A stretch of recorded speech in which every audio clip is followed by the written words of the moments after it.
항상성 유지의 원리. 항상성 유지의 원리를 한마디로 정리하면 주로 음성 피드백이 관여합니다. 음성 피드백. 피드백을 되먹임 작용 뭐 이렇게 부르기도 하지. 음성 되먹임. 자, 음성 되먹임은 무슨 말이냐면 어떤 원인에 의해서 결과가 나타나잖아. 이 결과가 원인에 작용해서 얘를 억제하는 걸 말해.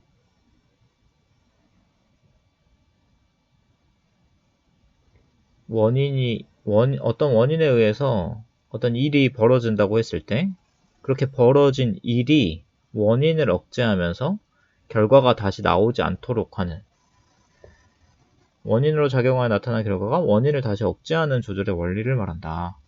그러니까 결과가 많이 나오면 원인이 줄어들면서 결과가 다시 줄어들고, 결과가 줄어들면 원인을 억제하는 효과가 줄어들면서 다시 원인이 늘어나고 하면서 이렇게 밸런스를 맞춰주는 걸 음성 피드백이라고 해요.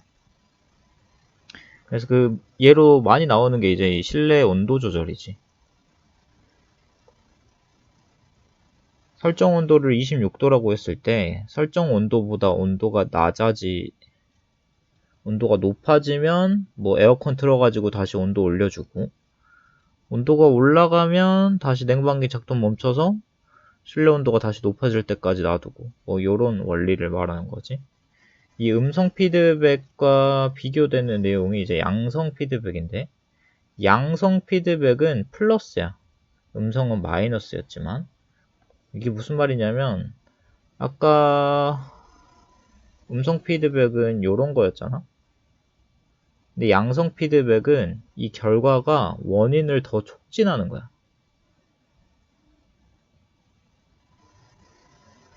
정리를 해볼까? 이건 생각보다 중요한 내용이야, 여러분.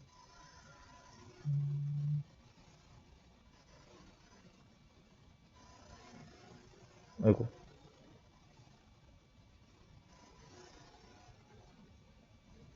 음성 피드백과 양성 피드백이 있다. 음성 피드백을 아까 그대로 쓰면 원인이 결과를 불러일으키는데, 이 결과가 다시 원인에 작용해서 이걸 억제하는 걸 말해. 근데 양성 피드백은 어떤 원인에 의해서 결과가 나왔을 때 이 결과가 원인에 작용해서 원인을 또 촉진하는 거야. 그럼 어떻게 되냐면 이 음성 피드백 같은 경우는 정리를 해보면 원인 때문에 결과가 나오겠지? 이 결과가 늘어나면 원인을 다시 줄이는 거야. 원인이 줄어들면 결과가 다시 어떻게 돼? 줄어들겠지? 결과가 줄어들게 되면 이 결과가 원인을 억제한다고 했으니까 이 억제하는 효과가 줄어들겠지. 그럼 다시 원인이 어떻게 될까? 올라가겠지?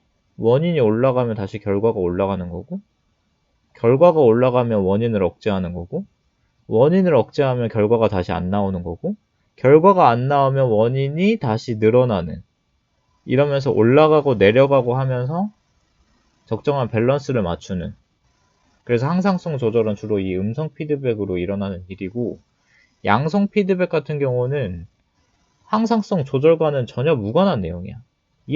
얘면 어떻게 되냐면 어떤 원인에 의해서 결과가 나오지? 이 결과가 나오면 결과가 그 원인을 더 촉진하는 거야. 그럼 원인이 더 어떻게 돼? 더더 늘어나는 거야. 원인이 더더 늘어나면 결과는 또 어떻게 돼? 또 더더 나오겠지? 결과가 더더 나오면 원인이 더더더 나오는 거야. 원인이 더더더 나오면 결과가 다시 더더더 나오는 거고, 결과가 더더더 나오면 또 원인이 더더더더 나오는 거고, 이런 상황. 그러니까 계속해서 상승하는 거지. 이건 이렇게 계속해서 상승하는 결과가. 근데 이 음성 피드백 같은 경우는 상승했다가 떨어졌다, 상승했다 떨어졌다 하면서 일정한 이런 밸런스를 맞추는 거라고. 무슨 말인지 알겠어?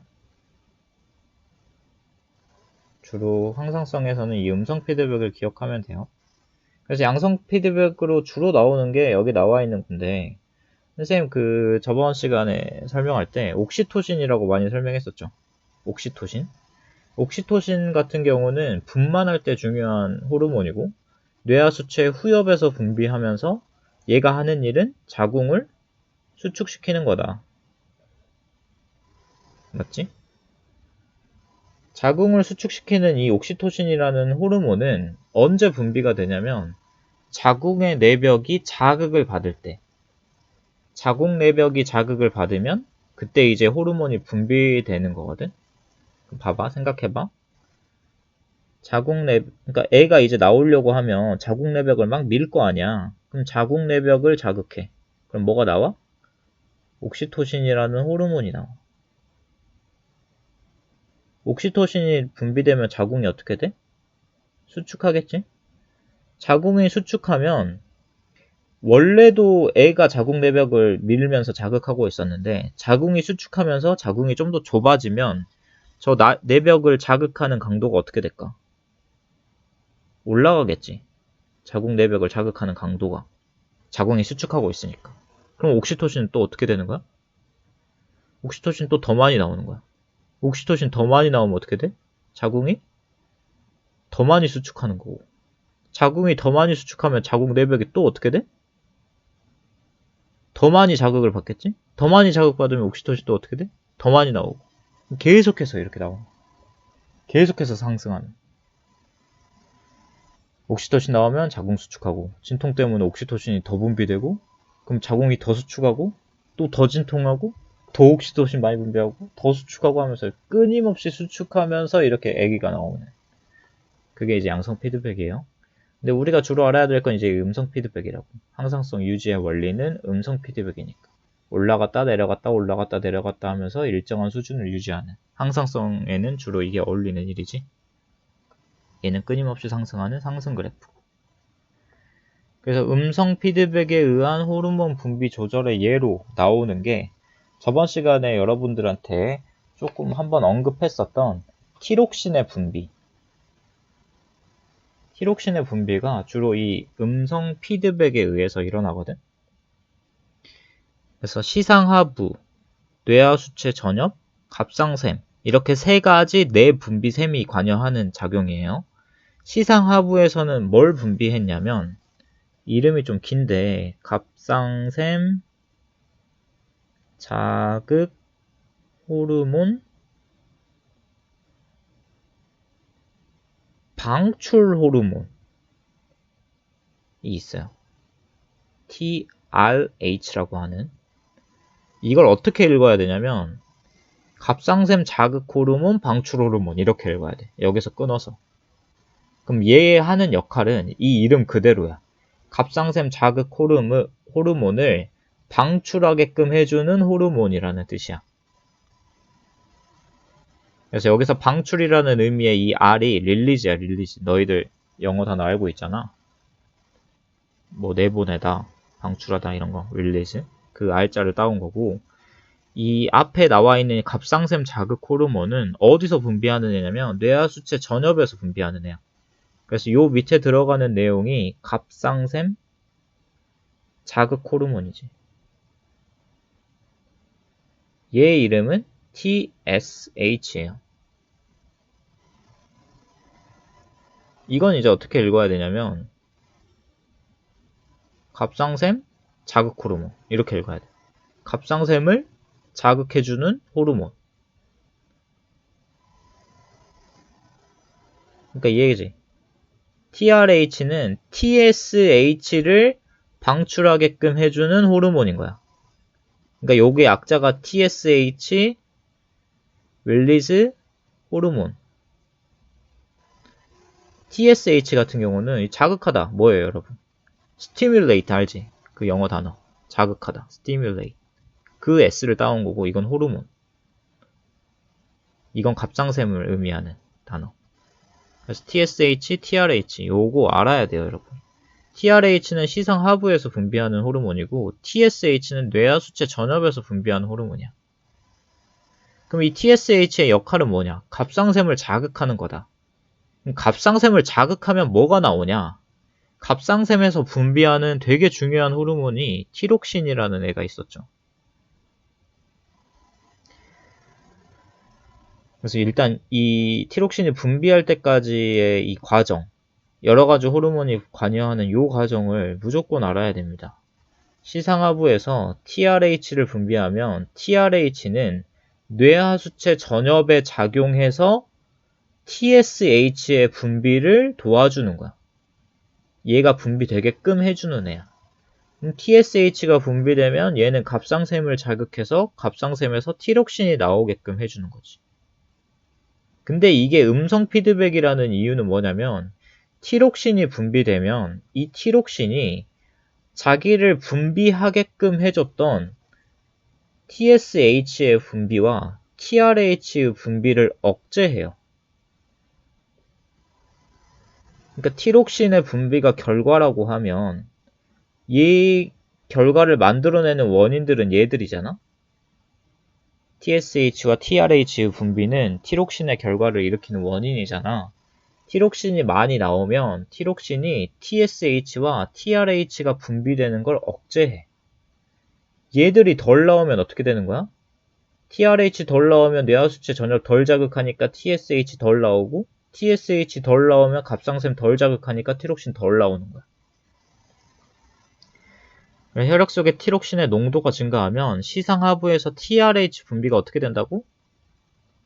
억제가 돼요. TRH 분비가 억제되면 뇌하수체 전엽에서 TSH 분비도 어떻게 된다고? 억제가 돼. 얘들이 억제가 되면 티록신은 어떻게 되는 거야? 분비 양이 줄어드는 거지. 그래서 티록신 양이 이렇게 늘어나면 지가 지 스스로 분비되는 거를 다시 낮추는, 그래서 높였다 낮췄다 높였다 낮췄다 이러면서 일정한 수준을 유지하는 거야. 혈액 속의 티록신 농도가 일정하게 유지된다. 이게 항상성 조절의 원리예요. 그래서 너희가 헷갈리면 안 되는 부분은 TRH와 TSH, 뇌하수체 전엽에서 TSH, 시상 하부에서 TRH 분비한다. 갑상샘에서 티록신. 이게 저번 시간에 배웠던, 그러니까 배우진 않았지만 저번 시간에 나왔던 내용이지. 그 문제를 한번 풀어볼까? 요거. 이거 저번 시간에 안 하고 넘어갔었잖아. 정상에는 티록신 분비 조절 과정을 나타낸 거다. 시상 하부에서 갑상샘 자극 호르몬, 방출 호르몬, TRH가 분비되면 얘는 어디 작용한다? 내분비샘 기억이 뭐야? 뇌하수체 전엽이지, 전엽. 전엽에서 뭘 분비할 수 있어? TSH를 분비할 수 있어. 갑상샘 자극 호르몬. 그럼 얘는 갑상샘을 자극해서 티록신을 분비하게 되는 거고, 티록신이 분비되면 질을 분비하게끔 해줬던 원인이 되는 TRH 분비와 TSH 분비를 억제한다. 그래서 이걸 뭐라 부른다? 음성 피드백 원리라고 부른다. 내분비샘 기억은 뇌하수체 전엽이니까 틀렸죠. TSH는 혈액을 통해 갑상샘으로 이동한다. 자, TRH나 TSH나 여기서 나오는 티록신이나 다 정체가 뭐야, 얘들은?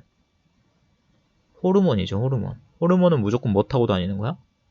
그치, 혈액 타고 다니는 거야. 이게 맞죠? 혈액 속 티록신의 농도가 증가하면 TRH 분비가 촉진된다. 맞아, 틀려? 티록신 농도가 증가하면 TRH 분비는 억제돼야겠지. 틀렸어요. 2번. 무슨 말인지 알겠지? 음성 피드백을 잘 이해해야 될 것 같아요. 어떤 원리인지 이게. 그래서 갑상샘에서 분비하는 티록신 관련해서 질병이 또 하나 나와 있는데, 갑상샘종, 종양 말할 때 그 종이야, 종. 갑상샘이 비대해지는 질병이다. 그럼 이건 갑상샘이 도대체 왜 커지냐? 그걸 이제 설명해 볼 건데, 티록신이라는 호르몬은 주로 아이오딘으로 만들어져요. 아이오딘이 뭐야? 아이. 우리 예전 말로 뭐라고 했냐면 요오드라고 많이 했었어. 옛날에. 이 요오드를 아이오딘이라고 요즘은 부르고 있거든. 티록신은 아이오딘으로 만들어지는 호르몬이야. 그러니까 이 아이오딘이 부족하다고 하면 티록신을 만들 수 있어, 없어? 없는 거지. 그래서 그 발생하는 과정을 보면 아이오딘이 결핍됐다. 그럼 뭘 못 만든다? 티록신을 못 만든다. 티록신이 안 만들어지면 우리 몸은 이 티록신의 농도를 일정한 수준을 유지하고 싶어 하기 때문에 티록신이 안 나오면 어떤 호르몬의 분비가 늘어나? 시상 하부에서는 TRH의 분비가 늘어나는 거야. 티록신이 너무 적으니까 이 억제하는 효과가 줄어들면서 TRH 분비가 늘어나는 거지. 빨리 티록신 만들어내라 라고 우리 몸이 명령을 내리는 거야.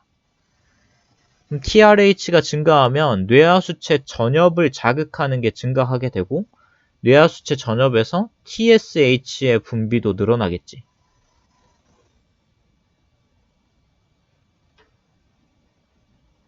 TRH 분비가 증가하고 TSH 분비도 증가하는 거지. TSH가 분비가 늘어나면 갑상샘을 계속해서 때리겠죠. 얘를 TSH가 빨리 티록신 분비해 하면서 쪼겠지. 얘를 계속해서 갑상샘을 아무리 때려도 지금 이 티록신을 만들 수 있는 재료가 없기 때문에 갑상샘을 죽어라고 때려도 갑상샘이 티록신을 만들어낼 수 있어, 없어? 없어. 지금 이 상황에서 백날 이렇게 건드려봤자 갑상샘은 티록신을 만들 재료가 없어. 아이오딘이 재료가 없으면 이 티록신을 만들어낼 수 없다는 거지. 내가 계속 못하는데 내가 만들어낼 수 없어. 지금 절대 만들어낼 수 없는 상황에 계속해서 만들어내라고 자극을 하니까 갑상샘이 부어버리는 거야. 그래서 갑상샘이 비대해지는 그런 결과가 나옵니다. 그게 갑상샘 종이야. 갑상샘 비대증. 오케이? 그러니까 할 수 없는 일을 하라고 계속 자극하니까 얘가 이제 폭발해 버리는 거지, 갑상샘. 짜증나가지고 막 부풀어 오르는 거야. 그래서 전에도 설명했던 내용 중에 항상성 조절의 원리는 음성 피드백도 물론 중요하지만 기량작용이라는 것도 중요해요. 이것도 빼놓을 수 없는 원리 중에 하나거든. 기량작용은 전에도 한번 설명한 적이 있어요. 교감신경과 부교감신경을 설명할 때 기량작용이라는 용어를 사용했었거든. 길항작용이라는 건 무슨 말이냐면 하나의 기관에 두 개의 요인이 함께 작용을 한다고 하면 하나의 요인은 기관의 기능을 촉진하고 다른 요인은 기관의 기능을 억제하는, 아까 교감과 부교감으로 설명을 했었죠. 교감과 부교감의 심장에 연결되어 있다고 하면 교감신경은 심장 박동을 촉진했잖아. 근데 부교감은 심장 박동을 억제했지.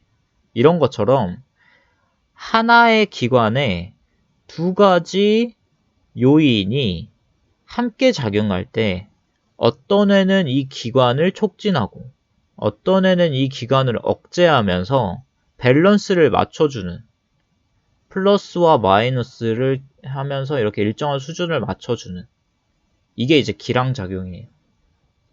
서로 반대작용하면서 항상성 유지에 관여하는 작용. 그래서 대표적으로 나오는 예가 이 밑에 잘 정리되어 있죠. 일단 인슐린과 글루카곤이라는 호르몬의 혈당량 조절 과정이 우리가 항상성 조절의 혈당량 조절로 많이 나오는 내용이지. 인슐린이라는 호르몬이 하는 일은 뭐야? 혈당량을 낮춰주죠. 인슐린. 글루카곤은 반대로 혈당량을 어떻게 해줘? 높여줘. 그러니까 혈당량이 낮을 때는 글루카곤 분비를 늘리면서 혈당량을 높이는 거고, 혈당량이 일정 수준 높아지면 인슐린 분비가 늘어나면서 다시 혈당량을 낮춰주고, 혈당량 낮아지면 글루카곤 분비하면서 혈당량 높여주고, 혈당량 높으면 인슐린 분비하면서 혈당량 낮춰주고, 요런 거. 그래서 일정한 수준을 유지하는 거. 여기 심장박동이 또 예로 나와있네. 교감신경과 부교감신경. 심장박동 어떻게 하는 거야, 교감은? 촉진하는 거고, 부교감은 억제하는 거지. 그 다음에 많이 나온다고 했던 게 요거예요. 혈장 내 칼슘 농도 조절. 칼시토닌과 파라토르몬을 설명한 적이 있어. 이것도 갑상샘 자극한다고, 갑상샘이랑 부갑상샘이라는 내분비샘을 설명할 때 말했던 거거든. 근데 잘 기억이 안 나지. 칼시토닌, 파라토르몬. 뭐 하는 애냐면, 칼시토닌은 일단 어디서 분비해? 갑상샘에서 분비해. 파라토르몬 어디서 분비해? 부갑상샘에서 분비해. 분비하는 뇌 분비샘이 달라요. 인슐린 어디서 분비해? 이자의 베타세포에서 분비해. 글루카곤은 이자의 알파세포에서 분비하고. 뭐 나중에 나올 거야, 혈당량은. 중요하니까. 일단 칼시토닌은 갑상샘, 파라토르몬 부갑상샘. 그래서 얘들이 하는 일도 알아야 되는데, 우리 농도 표시한다고 했을 때 선생님 대괄호로 표시한다고 했었지. 자, 이렇게 써놓으면 이거 무슨 뜻이야? 칼슘의 농도라는 뜻이야. 혈장 내 칼슘의 농도를 어떻게 해줘? 칼시토닌은? 낮춰줘. 혈장 내 칼슘의 농도를 파라토르몬은 높여줘. 이 내용을 알아야 돼요. 요거를 뭐 어떻게 기억하면 되냐면, 파라토르몬 5글자지? 칼시토닌 4글자야. 5글자. 더 길잖아, 이게? 칼시토닌보다? 더 기니까 칼슘 농도 올려주는 거고, 더 긴 부갑상샘에서 분비하는 거야. 칼시토닌은 파라토르몬보다 짧잖아? 그러니까 갑상샘에서 분비하는 거고, 여기 4글자고, 여기 3글자잖아. 칼슘 농도도 낮춰주는 애고. 기니까 칼슘 농도 올려주고, 짧으니까 칼슘 농도 낮춰주는. 그러니까 서로 반대작용한다고만 기억하면 긴 애가 높여주는 애다, 짧은 애가 낮춰주는 애다, 이렇게 기억하면 되겠죠. 갑상샘 3글자, 부갑상샘 4글자니까 긴 애가 더 긴 애한테 분비되고 짧은 애가 짧은 애한테서 분비된다.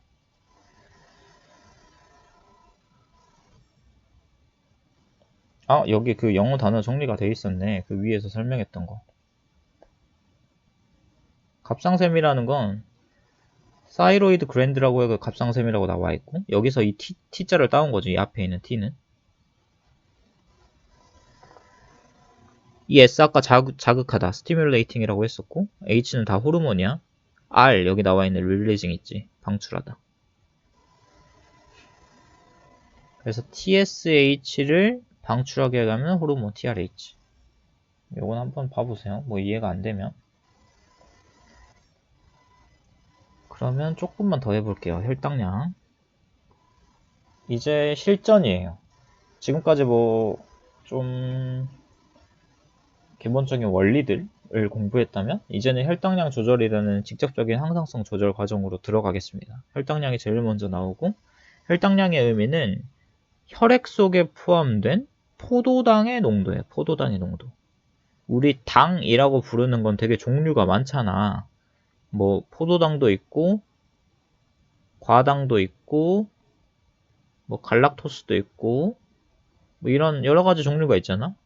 여러 가지 당 중에서 포도당의 농도만 보는 거야. 나머지를 보는 게 아니고. 그래서 적정 혈당량이 0.1%다. 100ml당 100mg이 있는 게 적정이다 라고 나와 있는 거고, 포도당은 에너지원이기 때문에 혈당량이 일정하게 유지되어야 몸이 정상적인 기능을 수행할 수 있어요. 그러니까 혈당량이 너무 낮다고 하면 우리 몸에 힘이 없는 거지. 에너지원으로 사용할 재료가 없는 거고. 그럼 혈당량이 높으면 에너지원이 많으니까 좋은 거 아니에요? 라고 물어볼 수 있는데, 혈당량이 너무 높게 되면 혈액순환이 잘 안 돼. 혈액순환이 왜 안 되는지를 생각해 보면, 혈당량이 높다는 건 그만큼 너 설탕물 같은 거 생각해 봐. 설탕물은 설탕물인데 너무 진한 설탕물이야. 그 설탕물 어떡해? 좀 끈적끈적하지? 액체가. 그 혈액이 엄청나게 끈적끈적하다고 생각해봐. 그럼 혈액이 잘 흐를 수 있어? 없어? 없지. 혈액의 흐름이 잘 일어나지 않는 거야. 그래서 혈액순환 장애가 나오는 거야. 혈액이 잘 안 흐르면 당연히 안 좋은 거고. 그러니까 혈당량이라는 게 너무 높아도 안 좋고 너무 낮아도 안 좋다. 그래서 일정하게 유지하는 게 우리 몸의 목표다. 그래서 이렇게 혈당량을 조절해주는 호르몬은 이자에서 주로 분비를 하게 되고 이자에서 인슐린과 글루카곤이라는 호르몬을 분비한다. 그래서 항상성 조절의 원리의 기량작용과 음성 피드백에 의해 혈당량을 일정 수준으로 조절할 수 있다. 혈당량 증가에는 에피네프린과 부신 겉질 호르몬인 당질 코르티코이드도 관여한다. 에피네프린 너희가 기억날지 모르겠는데 우리 그 내분비샘 설명할 때 부신의 속질에서 에피네프린, 부신의 겉질에서 당질 코르티코이드, 혈당량 높임 이렇게 나와 있죠.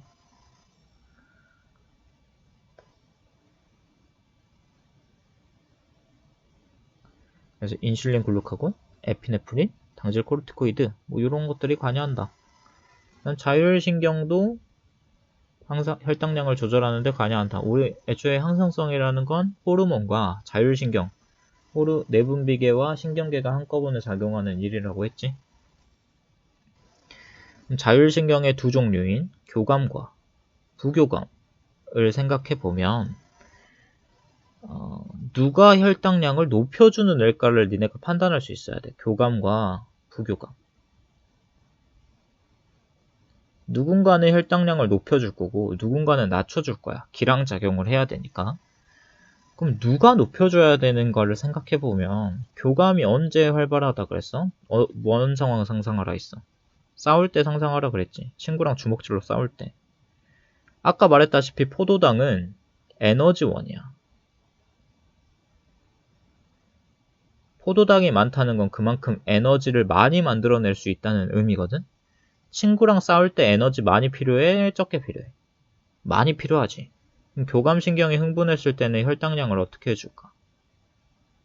높여주겠지. 부교감은 반대로 혈당량을 낮춰주는 데 관여할 거고. 아까 혈당량을 높여주는 호르몬이 글루카곤, 낮춰주는 호르몬이 인슐린이었잖아. 글루카곤 분비를 촉진하는 게 그러니까 교감신경이 되고 인슐린 분비가 촉진되는 게 부교감신경이지. 이거 뭔지 알겠죠? 친구랑 싸울 때 에너지 많이 필요하니까 교감신경이 혈당량을 높여주는 일을 할 거다. 그래서 고혈당일 때와 저혈당일 때를 비교해보면 고혈당이라는 건 혈당이 이미 높아진 상태야. 그럼 이거 어떻게 해줘야 돼? 낮춰줘야 돼. 그럼 혈당을 낮춰주는 데 관여하는 호르몬이 인슐린이었고 인슐린 분비가 촉진된다. 이자의 어디에서? 베타세포에서. 반대로 저혈당일 때, 혈당이 낮아져 있을 때 이거 어떻게 해줘야 돼? 올려줘야 돼. 혈당을 올려주려면 글루카곤이라는 호르몬의 분비가 촉진돼야 되고 이 글루카곤이라는 호르몬은 이자의 알파세포에서 분비를 한다. 그래서 이자에서는 일단 알파세포와 베타세포 요거 기억해야 돼요. 인슐린, 글루카곤. 그 다음에 혈당이 낮았을 때 혈당을 높여주는데 뭐도 관여한다 그랬었어 아까? 에피네프린과 당질 코르티코이드도 관여한다고 했었죠. 부신 속질에서는 뭘 분비하는 거야? 에피네프린 분비하는 거야. 부신 겉질에서 뭐 분비하는 거야? 당질 코르티코이드도 분비하는 거야. 이것도 뭐 생각하면 되겠죠? 겉질에서는 당질 코르티코이드. 좀 어렵죠, 용어가. 그래서 한 가지 그림으로 이렇게 정리가 되어 있네요. 정상적인 혈당량이다가 우리가 밥을 먹어. 밥을 먹으면 그 안에 들어있는 당들을 흡수하겠죠, 우리 몸으로. 그러면 혈당, 포도당의 농도가 자연스럽게 높아지면 이걸 낮춰주려고 이자의 베타세포에서 인슐린을 분비하게 된다. 이 인슐린이 하는 일이 뭔지를 생각해보면 혈당을 낮춰주는 거잖아? 혈당을 낮춰주려면 아까 말했다시피 혈당량이라는 개념 자체가 혈액 속에 들어있는 포도당의 농도야. 혈당을 낮춰주려면 혈액 속에 포도당을 줄여줘야 된다는 의미거든? 혈액이 이렇게 흐르면 이 안에 포도당이 이렇게 있겠죠? 이 혈액 속의 포도당을 줄이는 방법 중에 하나는 이 혈액 속에 있는 포도당을 세포 내로 집어넣는 거야. 그래서 체세포의 포도당 흡수를 촉진하는 거지.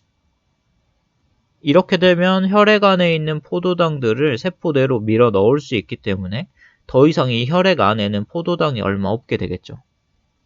그래서 이게 한 가지 방법이고, 또 포도당을 우리 몸의 에너지원으로 사용할 수 있는 애니까 뭐 여분의 포도당이 있다고 하면 그걸 우리 몸에 저장을 해둬야 돼.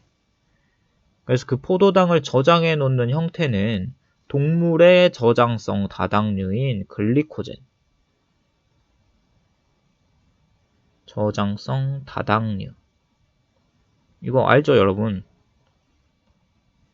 다당류는 포도당 엄청 많이 엮어놓은 거. 그래서 포도당을 간에서 글리코젠이라는 형태로 합성해요. 포도당을 글리코젠으로 합성한다.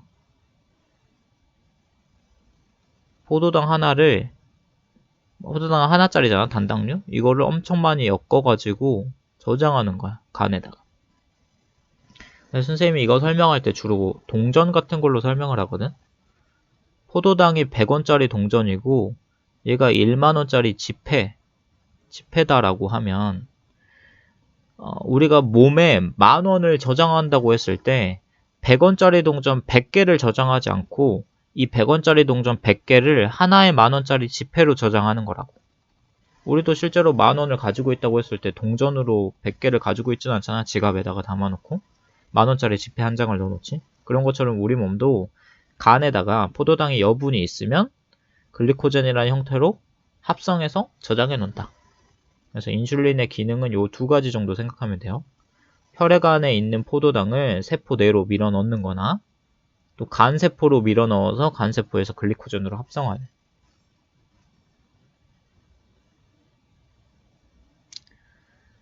뭔지 알겠나? 그 다음에 정상 혈당에다가 운동을 하게 되면 운동을 하면 에너지를 많이 쓰는 거잖아? 그러니까 포도당을 많이 분해해서 써버렸기 때문에 혈중 포도당의 농도가 떨어져요. 운동을 하면. 그럼 얘를 올려주려고 이자의 알파세포에서는 글루카곤이라는 호르몬을 분비할 거고 글루카곤 같은 경우는 아까 이 인슐린과는 반대 작용을 하는 거지.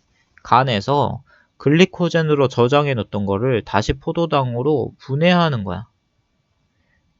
그래서 간에 저장된 글리코젠을 포도당으로 분해해서 다시 혈액 쪽으로 빼주는 거지. 이건 에피네프린도 똑같은 일을 하는 거고. 부신의 속질은 시상하부에서 교감신경이 이렇게 연결이 돼 있어가지고 교감신경이 부신 속질을 자극하면 부신 속질에서 에피네프린이라는 호르몬을 분비하게 되고 에피네프린과 글루카곤이 같은 역할을 한다. 그래서 요 밑에 한번 정리를 해볼게요. 혈당량이 너무 높다. 너무 높으면 어떻게 해야 된다? 낮춰야 된다. 그때는 이자의 베타세포에서 뭘 분비한다? 인슐린을 분비한다.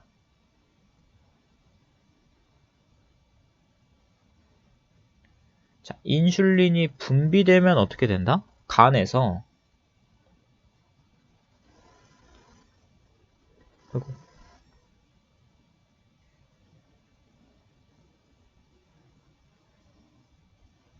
글리코젠의 합성이 증가하는 거지.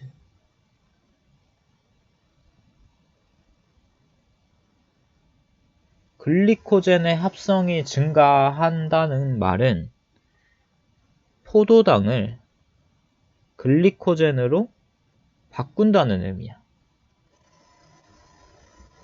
100원짜리 동전들을 100개 모아다가 만원짜리 지폐로 합성한다라는 의미야. 그 다음 간세포 이외에 다른 우리 몸의 체세포들한테도 포도당의 흡수가 증가되는, 그러니까 혈액에서 세포 내로 포도당을 옮기는 거지. 결국 혈당량이라는 건 혈액 안에 포함된 포도당 양이니까 혈액 안에만 없으면 이 혈당량이라는 게 낮아지는 결과를 초래할 수 있다고. 그래서 이런 일들이 일어나면서 혈당량을 낮추는 일을 하는 게 누구야? 인슐린이라는 호르몬이야. 반대로 혈당량이 너무 낮으면 이걸 다시 올려줘야겠지. 이걸 올려주는데 기능하는 호르몬이 알파세포의 글루카곤이라는 호르몬이다.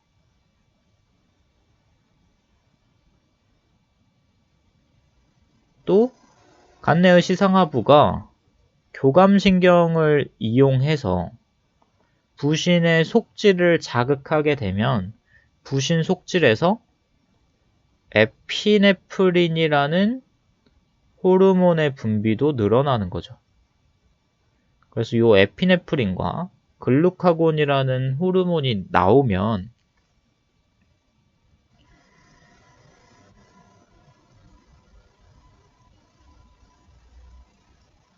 글리코젠을 분해하고 나온 포도당을 혈액으로 방출하면서 혈당량을 높여주는 거야. 그래서 글리코젠, 이때는 글리코젠 분해가 증가하는 거죠. 글리코젠을 분해하면 뭐가 나와? 포도당이 나오겠지? 그래서 이때 분해된 포도당을 혈액으로 다시 빼주는, 그래서 혈당량을 높여주는 이런 상황이 펼쳐집니다.